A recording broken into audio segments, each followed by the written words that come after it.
જય માતાજી, જય ગુરુદેવ. માતાજી કેવા ભક્તોને સપને આવી અને દર્શન આપે. તમે કુળદેવીની, તમે જે દેવી દેવતાને માનતા હોય અને ભક્તિ કરતા હોય, રામનું નામ લેતા હોય, રાધે રાધે કહેતા હોય, રાધે ગોવિંદ, હરે કૃષ્ણ, હરે રામા, ઓમ નમઃ શિવાય જેવા જેની ભક્તિ, જે લોકોને જેવા જેવા અનુભવ થતા હોય એ એમના શ્રદ્ધા અનુસાર, એમની ભક્તિ અનુસાર, એમના ભાવ અનુસાર, એમના ભોળપણ અનુસાર, જેવી જેને માયા લાગી હોય દેવ ઉપર, કોઈને માની લાગી હોય, કોઈને ભોળાનાથની, કોઈને હનુમાન દાદાની, કોઈને રાધેશ્યામ, સીતારામ, મેલડી માની, અંબે માની, કાળકા માની, ચામુંડ માની, ખોડિયાર માની, વિહત માની, જેવી જેને લગ્ની હોય, જેવી જેનો ભાવ હોય, જેવી જેની માતા હોય, એવો એના ઉપર પ્રભાવ, ભાવ અને એની રહેણી કહેણી અને એની વિચારધારા, એના મનના સંકેતો, તરંગો, આ બધું એ વ્યક્તિના ચલચરિત્ર ઉપર, એના આત્મનિર્ભર ઉપર, એની રહેણી કહેણી ઉપર અને એની વિચારધારા, એની સંગતને, એનું જીવન કઈ રીતે જીવે છે એના પર આધાર રાખે છે. સપનું આવે, પણ સપનું કેવા ભક્તોને આવે, કેવા કેવા ભક્તોના કેવા કેવા અનુભવ હોય. સત્ય છે, માતાજી છે, ભગવાન છે, ઈશ્વર તો છે જ અણુ અણુમાં, કણે કણમાં. અને તમે જેને માનતા હોય એ પણ તમારી શ્રદ્ધા અનુસાર ને તમારી ભક્તિ અનુસાર તમારો ભાવ કેવો છે, તમારો હૃદયનો પવિત્રતા કેટલી છે, તમે કેટલા સાચા છો, એ પ્રમાણે એવા ભક્તોને માતાજી સંકેતો આપતા હોય છે. તમારા રૂવાટા ઊભા થઈ જાય, તમે જે ધારો ને એવું ફળ પ્રાપ્ત કરો, પણ તમારામાં સહનશક્તિ, ધીરજ, સંતોષ અને એકાગ્રતા રાખવું પડે. પરિશ્રમ કર્યા વગર કશું મળતું નથી. તમે વાત સાંભળી હશે કે અનુભવ કર્યા હશે, ફિલ્મોમાં, ચલચિત્રોમાં, ટેલિવિઝનમાં જોયું હશે કે ઋષિમુનિઓ હજારો વર્ષ તપ કરતા હતા, કે કોઈ રાક્ષસો હજારો વર્ષ તપ કરતા હતા. તો તપ કરે એટલે વાવાઝોડું આવે, વરસાદ ફૂંકાય, આંધું આવે, ધરતીકંપ થાય, અનેક ઘણી તકલીફ પડે, પણ ડગમગે નહીં. તપ એટલે તપ. એમનો એક જ જે મંત્ર હોય એ મંત્ર પર એમને મન ચોંટાડી દે. અને પછી જ્યારે ભગવાન પ્રસન્ન થાય, બ્રહ્મા હોય, વિષ્ણુ હોય, મહેશ હોય, કોઈ પણ દેવી દેવતા પ્રસન્ન થાય, એમને મન ચાહે વરદાન મેળવી લેતા હોય છે. પણ જ્યારે એમને તપ કર્યું, એ અગ્નિનો તાપ સહન કર્યો, વરસાદ, ઠંડી, વાવાઝોડું જે કંઈ આવ્યું એમના ઉપર બધું સહન કરી અને બ્રહ્મા વિષ્ણુ પ્રસન્ન થાય, ત્યારે એમને મન ચાહે વરદાન મેળવતા હોય છે. પણ એ સતયુગની વાત હતી. અત્યારે કળિયુગમાં માત્ર રામનું નામ લેવાથી તમને પુણ્યનો માર્ગ મળી જાય છે, તમારા અનેક ગણા પાપ ધોવાઈ જાય છે.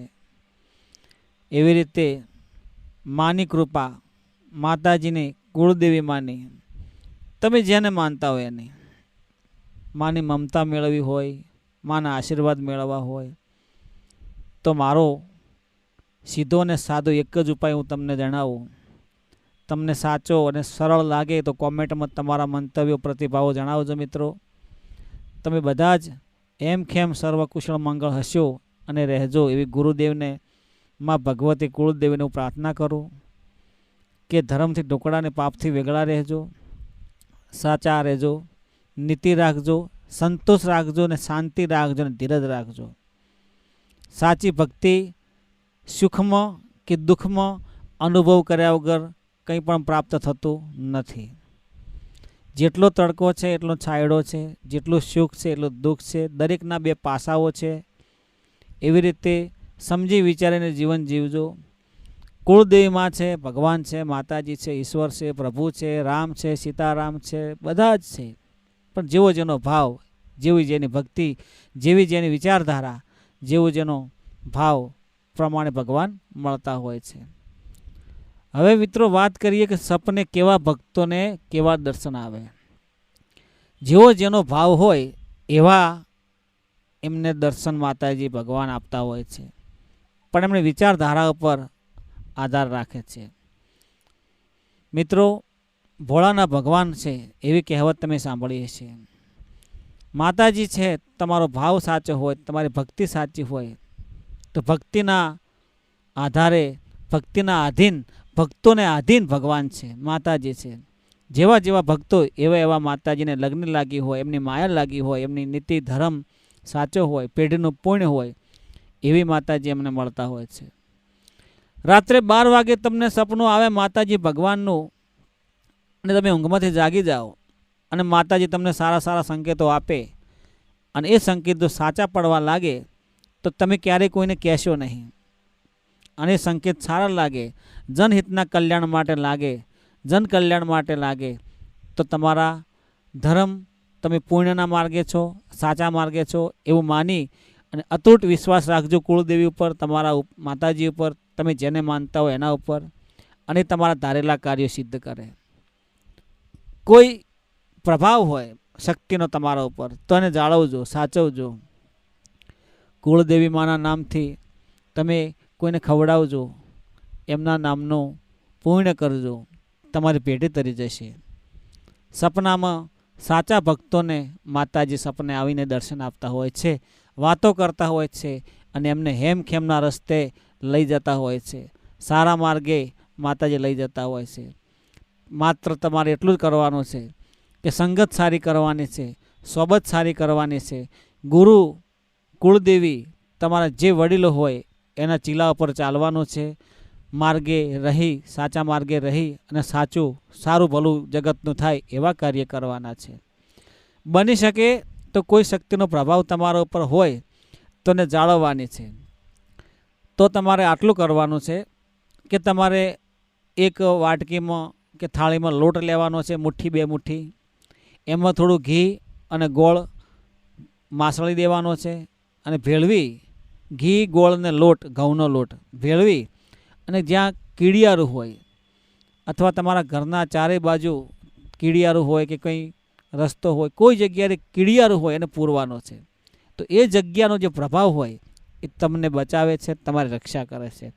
તમારામાં જો કદાચ એવું લાગે કે આ જગ્યાનો પ્રભાવ મને રાત્રે ઊંઘ નથી આવવા દેતો, મને ગભરામણ થાય છે, અકળામણ થાય છે, મારા ઉપર કંઈક એક એવી કંઈ શક્તિનો પ્રભાવ છે કે તમને ચેન નથી પડવા દેતું, તો આ ઉપાય તમે જરૂર કરજો, 100% મટી જશે. અથવા તો તમને એવું લાગે કે આ જગ્યા ઉપરથી મને કંઈક અનુભવ થાય છે, કંઈક પ્રાપ્ત થાય છે, તો તમે પક્ષીઓ છે એને ચણ નાખજો, મુઠ્ઠી 2 મુઠ્ઠી તમારી યથાશક્તિ પ્રમાણે પક્ષીઓને ચણ. બની શકે તો ધર્મથી ઢુકડા અને પાપથી વેગળા તો રહેજો જ, પણ કોઈ ગરીબ ભિક્ષુક આવે ને ખવડાવજો, કોઈને મદદ કરજો. નાણું ના હોય તો કંઈ નહીં, પણ નાણાં વગર કોઈને હેલ્પ કરજો, મદદ કરજો, સાચો રસ્તો બતાવજો. તમને પણ ભગવાન માતાજી મળ્યા છે તો એમને પણ સાચી સલાહ આપજો અને એ પણ ધર્મના માર્ગે રહે એવા અનુભવ સાથે આ વિડીયોને તમે સાંભળ્યો. તમારા મંતવ્યો, પ્રતિભાવો કોમેન્ટમાં જણાવજો અને તમે કયા ગામ, તાલુકા, જિલ્લા, શહેરમાંથી આ વિડીયો જોઈ રહ્યા છો એ પણ જણાવજો. મિત્રો, કુળદેવી માતાજીની અથવા દેવગતિની માહિતી નાના મોટી મેળવવી હોય તો અંદર નંબર આપેલો છે એ પ્રમાણે કોન્ટેક કરતા રહેજો. જય ગુરુદેવ, જય માતાજી.